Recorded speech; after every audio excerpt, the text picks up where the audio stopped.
Finalmente, capítulo 2, capítulo 2 da subversão. Boa noite, agora 20 horas, agora são 20 horas, 7 minutos. Estamos ao vivo pelo Facebook. O vídeo estará disponível no meu canal do YouTube, João Carlos de Souza Lima Figueiredo, Coruja JF, às 21 horas estará disponível lá.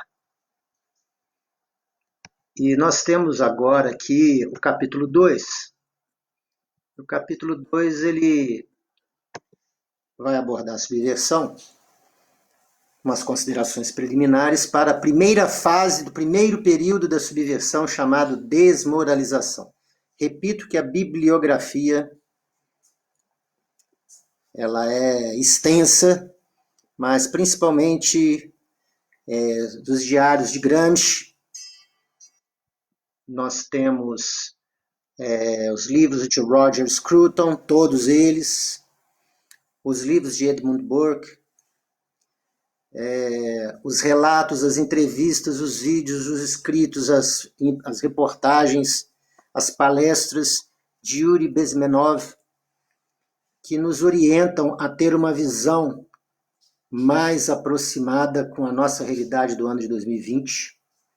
Evidentemente que Yuri Bezmenov foi um desertor soviético, que na década de 80 abriu praticamente todo o planejamento, não só dos soviéticos, mas de todos os comunistas, porque eles se relacionam, as esquerdas elas se unem muito facilmente, os comunistas se unem muito facilmente. E nós vamos depois fazer umas definições de esquerdismo, socialismo, comunismo, globalismo, direita, esquerda, conservadorismo, liberais, centro, fabianos, neoliberais, liberais puros, liberais progressistas. No decorrer dos 5 ou 6 capítulos, 7 capítulos, não sei quantos serão ainda, nós vamos discorrendo sobre isso para que fique bem claro, né? Que os esquerdistas são aqueles que trabalham como idiotas úteis, né? Como alguns dizem, para a introdução dos ideários socialistas, ideários comunistas. Mas, antes de começarmos com as preliminares sobre a primeira fase da subversão, que é a desmoralização. Ontem nós falamos das 4 fases: desmoralização, desestabilização, falamos da crise, falamos da normalização, apenas pinceladas rápidas. Antes de começar, ele falou assim: eu falo para vocês como se eu estivesse aqui num bate-papo. Linguagem super leiga, linguagem de vídeo, não tem nenhum academicismo. Eu tento ser o mais preciso possível numa linguagem bem leiga para atingir todos os públicos. Qualquer criança, adolescente poderá entender o que eu estou falando. E, notadamente, o que ocorre na maior parte das vezes é que as pessoas não compreendem alguns termos. Então, eu tento ser o mais preciso possível com uma linguagem bem acessível para que todos possam depois, quando se depararem com as leituras, com os vídeos, com as reportagens, com os livros, com as anotações, com os diários de Gramsci, que toda literatura que tiver correlata. Porque quando você abre o livro, você vai lá na bibliografia, multiplica por 500, né? Se juntar tudo, muita gente escreveu sobre isso. Mas aqui a minha função aqui é resumir didaticamente o que é a subversão, já começando falando com vocês, falando assim, você, vocês, nós. É tudo uma questão de convivência humana mundial, não é só nacional. Bom, a primeira coisa que eu gostaria de considerar é que o subvertor, aquele que planeja a destruição, ele precisa do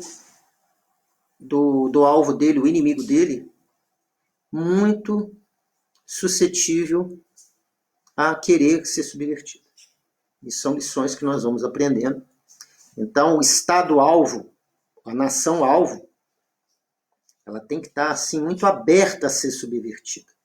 Em uma nação que tenha tradição forte, milenar, com 2, 3, 4, 5, 6 mil anos, vai ser fácil de subverter, porque eles já firmaram as suas tradições.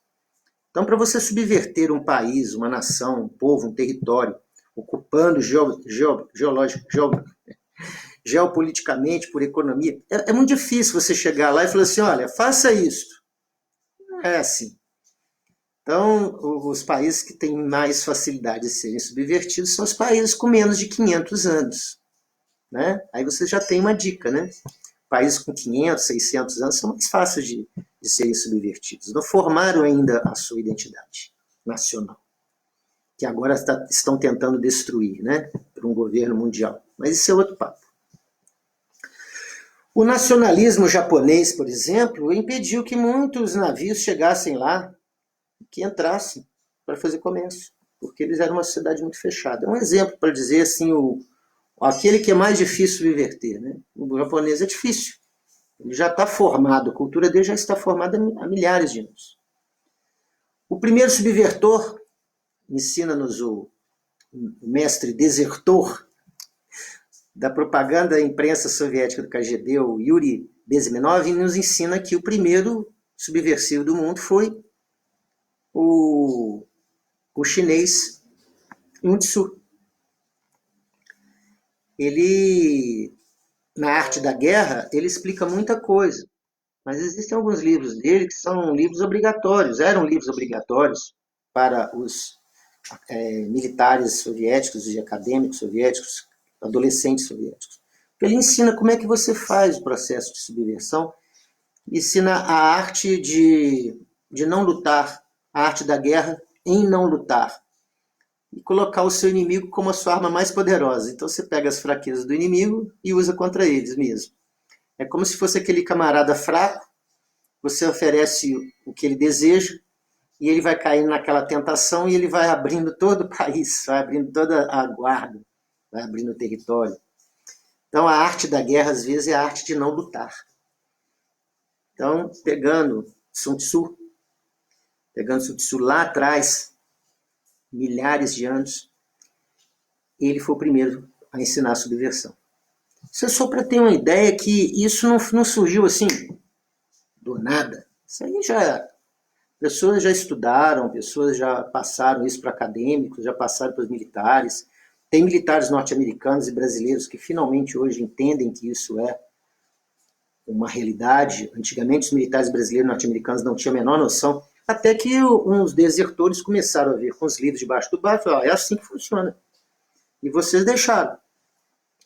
Então, outra coisa, outro detalhe, a segunda parte aqui das preliminares, segunda preliminar, é a seguinte, é você saber que o esquerdista, quando ele sabe muito, ele entra numa lista de execução. Aquele camarada sabe demais. Então, não estou falando de espionagem, não. Estou falando assim, o esquerdista que foi utilizado na subversão do próprio país, eles mapeiam a vida dele, ele sabe que ele sabe alguma coisa, sabem que ele vai ser útil. Se ele souber demais, mas ele não for muito associado ao subvertor, se ele tiver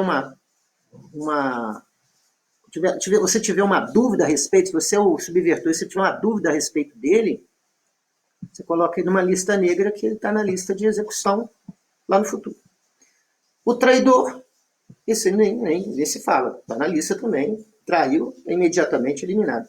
Mas existe o terceiro da lista, que é aquele camarada que foi usado, geralmente é o esquerdista, que foi usado porque quer facilitar o trabalho do subvertor, abrindo o país para subversão, assim, droga, aborto, ideologia de gênero, todas aquelas ideias que o país nunca tolerou, nunca quis, educação totalmente diferenciada do que é da tradição, muda um grande mestre da pedagogia e coloca um outro lá que está dentro daquela filosofia, um ideólogo que vai modificar a educação para ficar mais fácil de subverter.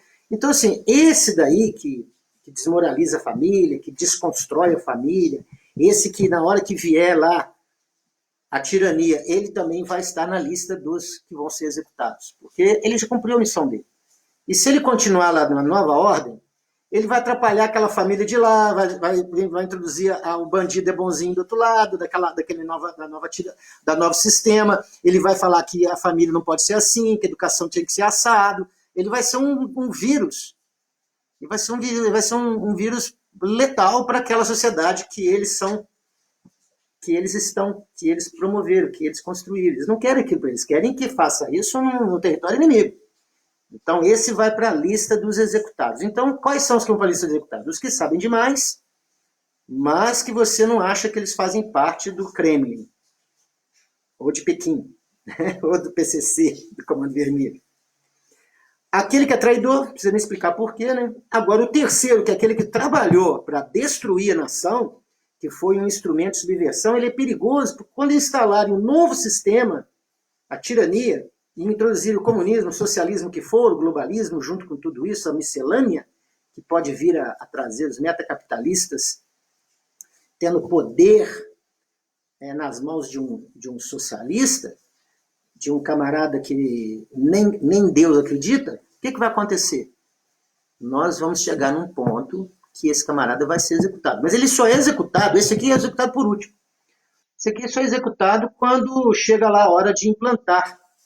Porque na hora de implantar, eu falei assim, não, esse camarada aqui não, esse camarada aqui vai atrapalhar porque ele pensa assim de verdade, a gente usou ele, nós o usamos para que ele destruísse, mas se a gente deixar ele continuar, ele vai destruir a nossa sociedade que nós idealizamos aqui. Dentro desse ideário, ele é um vírus nocivo, é vírus nocivo lá para destruir o território inimigo e é inimigo nosso também, porque vai nos destruir. Então, esses são mandados para a Sibéria, para o Alasca, somem com eles, matam, eles desaparecem da vida. Simplesmente porque eles são letais. Então, nós temos essas considerações iniciais. E a terceira preliminar, que ela é muito importante também, é a questão da conversa com eles, do negócio com eles, do financiamento deles, de emprestar dinheiro para eles, de financiá-los, de crescer o olho e falar assim, nossa, aquilo lá é um mercado maravilhoso, eles têm dinheiro para comprar da gente? Não, ainda não está nessa fase, então vem investir lá para que eles tenham. Você vai lá e jorra dinheiro lá para eles. Você está conversando com o inimigo. Então, se você der poder para que eles possam crescer economicamente, uma hora eles vão querer dominar com o que vocês passaram para eles. Vocês, cidadãos, vocês subversivos, vocês subvertores, vocês cidadãos, vocês governadores, presidentes, vocês vão ajudar a fazer crescer um poderio econômico que vai só fortalecê-los e uma hora eles vão engolir o sistema.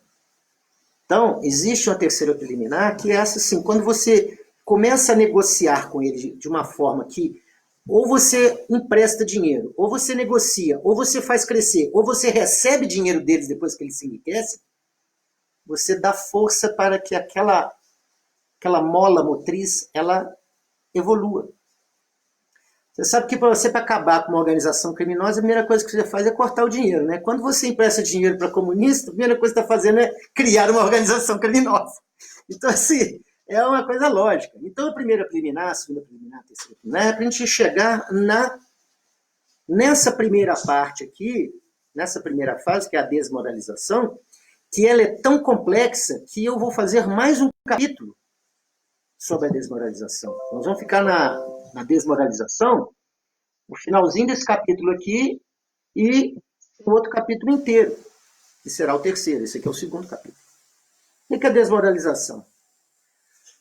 O Yuri Bezmenov ensina o seguinte, como eu havia dito, não existe país, não existe nação que vai ser subvertida se a nação não ajudar a ser subvertida.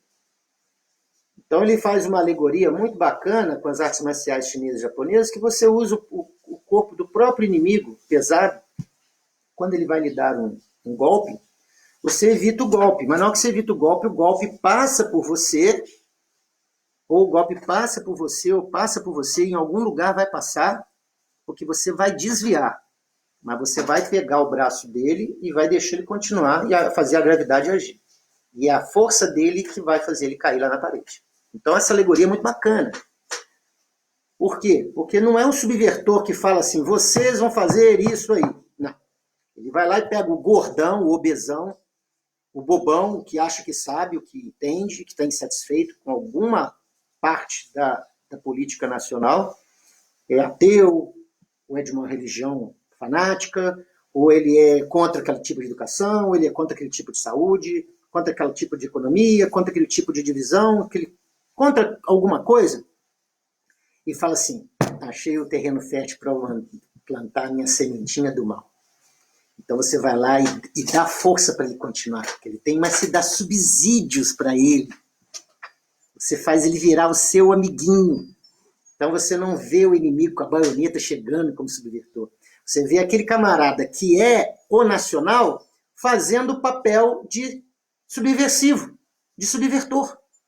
Então ele vai subverter o grupo dele. E como ele é um camarada que ali ele lidera, dentro daquela comunidade, vamos supor que ele seja um sindicalista, você vai dar força para ele. Então você pega o braço dele e fala, continua.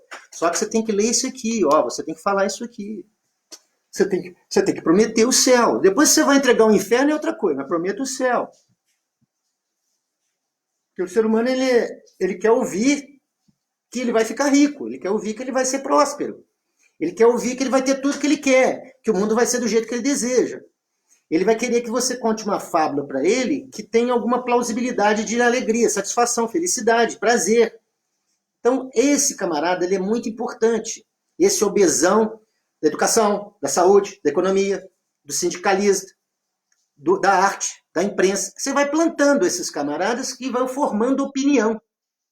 Então, a fase da desmoralização, a grosso modo ainda, porque nós vamos especificar cada ponto. Você tem que desmoralizar a religião, você tem que desmoralizar a educação, aquela que era a educação. Você tem que desmoralizar as tradições, você tem que desmoralizar o camarada conservador, você tem que chamar o camarada que não fuma maconha de careta. Desde criança tem que ouvir isso, da cabeça de quem que veio isso, porque ele é agente direto. Ele participa da administração, ele participa do sindicato, ele participa da escola, ele participa das artes. Ele usa um cabelo diferente às vezes e ele usa um colarzinho assim de uma marihuana para mostrar que ele não tem preconceito. Ele faz o abraço amigo, ele fala para fazer o abraço amigo com uma pessoa que seja muito doente, para dizer que você não tem preconceito contra aquela raça, mas na verdade você está fazendo uma epidemia. Então, assim, você tem que jogar pessoas que sejam subversivas, que já têm esse caráter, que faça a coisa de mão dupla. Aí falou assim, ó, aquele camarada trabalha bem para cá. Aquele lá a gente tem que pegar, trazer para cá, fazer um treinamento melhor com ele. Quiseram com o Zé Dirceu. Vão levar o Zé Dirceu para Cuba, vão levar o Zé Dirceu para Tchecoslováquia, para Moscou e vão treiná-lo, porque esse cara é bom. Esse camarada aqui vai treinar subversivos. Aí já faz um exército, faz uma guerrilha e o diabo a quatro. Então, quando você pega a força de um Zé Dirceu, que já tinha aquela vontade de ser subversivo, fala assim, ó, pega esse camarada aqui e faz assim com ele, ó, dá força para ele. E não é só ele, é uma legião. Infelizmente, as pessoas não conseguem enxergar isso. Por que não conseguem? Porque as pessoas têm uma dificuldade de enxergar que isto é promovido a desmoralização durante uma geração, 15 a 20 anos que são necessários. E não é só uma pessoa que fala isso, não são várias pessoas. Você precisa de 15 a 20 anos para formar uma pessoa. Lá do maternal até o grau da universidade, você forma uma pessoa. Então a desmoralização é nessa fase, ela é mais constante na juventude, no período educacional, no período que a pessoa frequenta a igreja, você vai desmoralizando a igreja, vai desmoralizando a educação, você vai desmoralizando, você é um subvertor, você é um subversivo, você tem que desmoralizar as pessoas que não fumam maconha e ir contra quem fuma o cigarro. Você começa a querer tolir a liberdade da pessoa com o cigarro e querer que ela tenha liberdade para fumar maconha. Infelizmente, esse tema é muito polêmico e tem gente que fala que a maconha faz bem, que a maconha é medicinal. E tudo que é medicinal é droga, gente. Tem que ser administrada. Até o cigarro é uma droga que, se estiver fazendo bem para a saúde de alguém, tem que ser administrado também, mas ninguém ainda administrou. cigarro para curar ninguém. Então, cigarro realmente faz mal. Só que é o seguinte, se você pegar aí não o que eu estou dizendo a respeito da droga, maconha, cigarro, pegar o exemplo, esse exemplo é o mais nítido. Você começa a tolir a liberdade das pessoas, chamando-as de careta, porque fumam careta, que é o cigarro, e não fuma maconha, você é preconceituoso. Então você tem que liberar a maconha. Mas a maconha é importante por quê? Por que a maconha seria importante? Mas porque a maconha ela é proibida. Por quê? Qual é a origem da maconha ser proibida? Ah, mas o traficante vende a maconha, ele sustenta o crime. Por que é crime? Você não tinha que falar que é crime para o traficante não ser criminoso e ele poder vender maconha. Mas por que é bom a maconha não ser legalizada? A maconha é bom não ser legalizada porque o traficante não paga imposto de renda e pega aquele dinheiro lá e financia as esquerdas. Financiam muitas esquerdas, financiam muitos partidos. O jogo do bicho, o carnaval, o tráfico financia. Eles se financiam. Então, eu estou trazendo isso para a realidade brasileira de 2000, de 2016, 2020. Não estou dizendo que isso não aconteceu lá nos Estados Unidos. Aconteceu em Los Angeles, principalmente, São Francisco, Nova York. Você pegar Nova York, se você pegar Los Angeles, São Francisco, é uma coisa. Se você pegar Miami, que tem o exemplo dos cubanos, já não tem... O pessoal já contou muita coisa para eles e os pessoal de Miami já não gostam muito dessas histórias. Não, tem muito cubano aqui que conta o que é. Então, a camada de Los Angeles, São Francisco e Nova York estão distantes de uma realidade cubana que é falada em Miami. Então, são exemplos que nós vamos dando. Mas, voltando ao tema, depois desses parênteses aí, esses colchetes, essas chaves, estou dando só exemplos como é que é feito. Você desmoraliza o padre, você desmoraliza Jesus, você desmoraliza Deus, você desmoraliza a ignorância de quem acredita numa coisa que não existe. Então, você vai desmoralizando o educador que exige que a pessoa cumpra uma determinada quantidade de pontos numa prova para ganhar um grau. Você desmoraliza quem tem mérito. Isso daí, na educação, você precisa de 15 a 20 anos para desmoralizar. Quando você desmoraliza a educação, quando você desmoraliza a religião, os agentes financeiros e econômicos, os produtores, e você começa a dar força para os sindicatos trabalhadores, para fazer greve, para invadir fazendas, para fazer movimentos de sem terra, para invadir áreas produtivas, por colocar fogo e tudo. Quando você já chegou nesse ponto de desmoralização, você já está partindo para a fase da desestabilização. Então, é muito importante a desmoralização para eles? Sim. Por que é muito importante? Porque você vai educar uma geração inteira a achar que isso aqui é o normal. E que o inimigo é a tradição que você não conheceu, porque você não tem idade para ter conhecido a tradição. Já rompeu com a tradição. A tradição já foi rompida. De que maneira que a tradição foi rompida?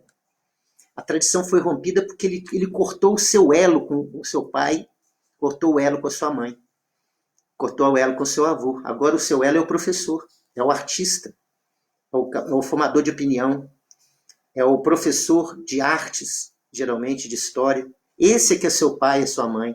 Ele que vai te dar esperança, porque seu pai, sua mãe e seu avô são caretas, porque eles vivem do sistema, eles vivem do conservadorismo, eles vivem do que deu errado, eles vivem daquilo que vocês reclamam. E aí você pega uma pessoa frágil e faz ela ser um subversivo. E aí você pega um novo soldado. Então a desmoralização é mais ou menos isso. Eu vou falar mais de desmoralização no terceiro capítulo. Nós já vamos entrar em desestabilização para a gente ter uma continuidade. Eu estendi um pouco mais aqui, mas na próxima a gente já vai terminar a desmoralização e vai começar com a desestabilização. Um abraço para todos. Espero que eu tenha contribuído um pouco mais. Assistam às 21 horas no YouTube, porque vai ser repetido. Ok? Tudo de bom para todos. Abraço do Coruja JF.